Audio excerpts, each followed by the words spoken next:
Hi friends, कैसे हैं आप? आई होप आप सब अच्छे होंगे और अपनी लाइफ में काफ़ी कुछ अच्छा कर रहे होंगे। आज मैं कुछ स्ट्रैटेजीज लेके आई हूँ जो ओवर थिंकिंग को स्टॉप कर सकती है और कम कर सकती है। ओवर थिंकिंग तो आपने सुना ही होगा आप सब ने। हम अपनी लाइफ में काफ़ी यूज़ करते हैं और आप अपने घर में भी यूज़ करते होंगे। बहुत से ऐसे लोग हैं जो इससे स्ट्रगल भी कर रहे होते हैं, क्योंकि कुछ बुरी आदतें होती हैं जो उसको छूटने में या कम करने में टाइम लगता है, उसमें प्रैक्टिस करनी होती है। तो वैसे ही कुछ स्ट्रैटेजीज हैं, चलिए हम स्ट्रैटेजीज पे बात करते हैं। पहली स्ट्रैटेजी है डाइवर्जन। हम बहुत कुछ सोचते हैं, चिंता भी करते हैं, और ये जब चिंता मेंटल हेल्थ पे बनाती है तो ओवर थिंकिंग का रूप ले लेती है, और ये ओवर थिंकिंग हमारे मेंटल हेल्थ को काफ़ी इम्पैक्ट करता है।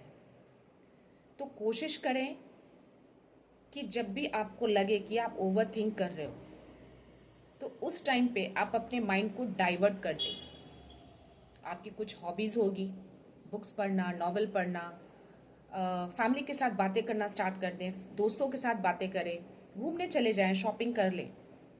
तो जब इन सब चीज़ों में आपका ध्यान भटक जाता है ना, तो ओवर थिंकिंग अपने आप ही कम हो जाती है और वो वहीं पे स्टॉप हो जाती है कहीं overthinking. And the next one is the meditation.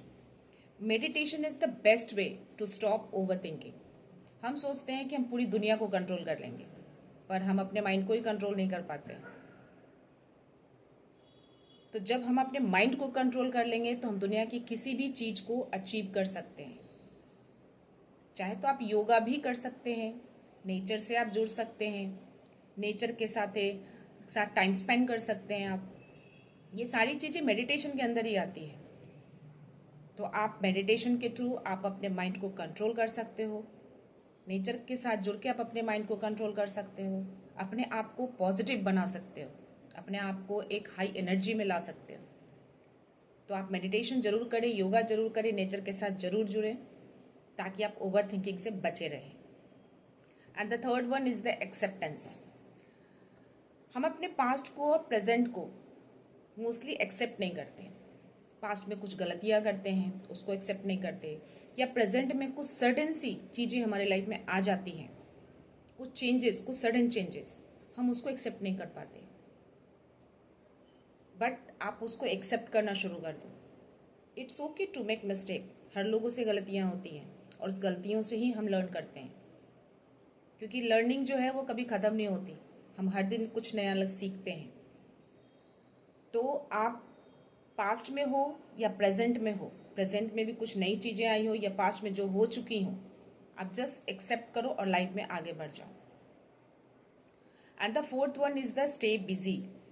अपने आप को आप हमेशा बिजी रखिए, चाहे वो फैमिली के साथ टाइम स्पेंड करके, या दोस्तों के साथ घूम के, शॉपिंग करके, बच्चों के साथ टाइम स्पेंड करके, किसी भी तरह। चाहे आपकी कोई हॉबीज़ हो, पेंटिंग कर लो, ड्राइंग कर लो, कुछ नई चीज़ें सीख लो लाइफ में, कुछ नया इनोवेटिव करो, कुछ भी करके आप अपने आप को बिजी रखो। माइंड को वो मौका ही मत दो कि वो ओवर थिंक करना शुरू कर दे, वो आपको कंट्रोल करना शुरू कर दे। नहीं, आपको कंट्रोल करना है अपने माइंड को मत कंट्रोल करने दो अपने आप को। Okay. And the last strategy is the start writing. बहुत से ऐसे लोग होते हैं जिनको राइटिंग करना पसंद नहीं होता, क्योंकि एक टाइम होता है जब हम स्कूल टाइम में होते थे तो राइटिंग लिखते थे इंग्लिश में, हिंदी में। अभी स्कूल में अभी जो न्यू जनरेशन है हमारा, उसमें भी कोई राइटिंग वाइटिंग वो लोग बच्चे लिखना नहीं चाहते, क्योंकि टेक्नोलॉजी का टाइम आ गया है। But still we must start writing, क्योंकि एक बहुत अच्छा तरीका है लिखना। लिखने से क्या होगा, हम थोड़े मोबाइल से, लैपटॉप से थोड़ी दूरियां तो बना सकते हैं हम। सो जो भी आप सोचते हो, या दिन भर में जो भी आपने जो भी काम किया हो, जो भी आपके लाइफ में अच्छा हुआ हो, बुरा हुआ हो, या आपने फ्यूचर के लिए कुछ गोल सेट किया हो, कुछ तो गोल सेट करते होगे या गोल सेट किया होगा, तो आप उसको लिखना शुरू कर दो। कुछ भी जो दिल में आए लिख दो। हो सकता है आपने किसी से बात करी हो, या ऑफिस में आपके बॉस के साथ आपकी कुछ आर्ग्यूमेंट्स हुए हो, अपने लीड के साथ, अपने मैनेजर के साथ, वो सारी चीज़ें लिख दो। जो भी दिल में है, क्योंकि हमारी लाइफ में कुछ ऐसी चीज़ें होती हैं, कुछ बातें हमारे मन में ऐसी होती है जो हम सबके साथ शेयर नहीं करते, कुछ पर्सनल चीज़ें होती हैं, या कुछ लोग ऐसे भी होते हैं जो शेयर नहीं करते, वो उनका नेचर होता है। तो अगर आप किसी से शेयर नहीं करना चाहते या कुछ बातें ऐसी है जो आप शेयर कर नहीं सकते, उसको एक कॉपी में लिखना शुरू कर दो। अच्छी चीज़ें, बुरी चीज़ें, किसी की बातें आपको बुरी लग गई हो, या किसी की बातें आपको ट्रिगर कर गई हो, या आपने कुछ सोचा है कि मुझे ये करना है। बहुत सारी चीज़ें ख्याली पुलाव बनते रहते हैं ना, तो वो सारी चीज़ें आप एक कॉपी में लिख डालो। आप एक मन में एक बर्डन, एक बोझ लेके मत रहो। जो भी दिल में है ना, वो सारी चीज़ें एक कॉपी में उतार दो। जस्ट एक सोचो कि आप बचपन में चले गए हो और स्कूल का होमवर्क मिला है, इंग्लिश में राइटिंग लिखना, हिंदी में राइटिंग लिखना, वो बस आप लिखते चलो। ट्रस्ट मी, देखना आप अपने आप को इतना हल्का महसूस करोगे ना, तब आपको समझ में आएगा, वाओ ये तो मिराकल हो गया लाइफ में। कहते हैं ना, हमारे पेरेंट्स भी कहते हैं और हमारे बड़े बुजुर्ग भी, हमारे दादा दादी भी जब थे, मेरी दादी तो नहीं है बट दादाजी हैं, पर मेरी दादी भी हमेशा ही कहती थी, मेरे पेरेंट्स भी आज भी कहते हैं, खाली दिमाग शैतान का घर। तो सही कहते हैं। अगर आप खाली बैठते हो ना, तो ये जो दिमाग है ना, बहुत सारी चीज़ें पता नहीं कहाँ कहाँ से उठा के ले आते हैं और दिमाग में ख्याली पुलाव बनाना शुरू कर देते हैं। तो ये चीज़ें मत करने दो अपने दिमाग को।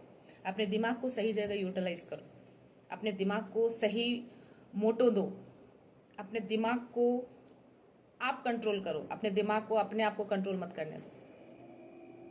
So just start writing what ever you think, in the present, in the past, for the future, whatever, you just start writing. तो अगर ये स्ट्रैटेजीज अपने लाइफ में लेकर आते हो, तो ट्रस्ट मी, आप ये जो ओवर थिंकिंग जो है ना, आपकी जो मेंटल हेल्थ को ख़राब करता है, आपको कंट्रोल करना शुरू कर देता है, ये सारी चीज़ें वहीं पे स्टॉप हो जाएगी। सो अगर ये वीडियो आपको अच्छी लगी हो तो please like and subscribe and comment section में ज़रूर लिखना। कुछ सजेशन हो तो वो भी लिखना। Thank you so much. Next video में मिलते हैं।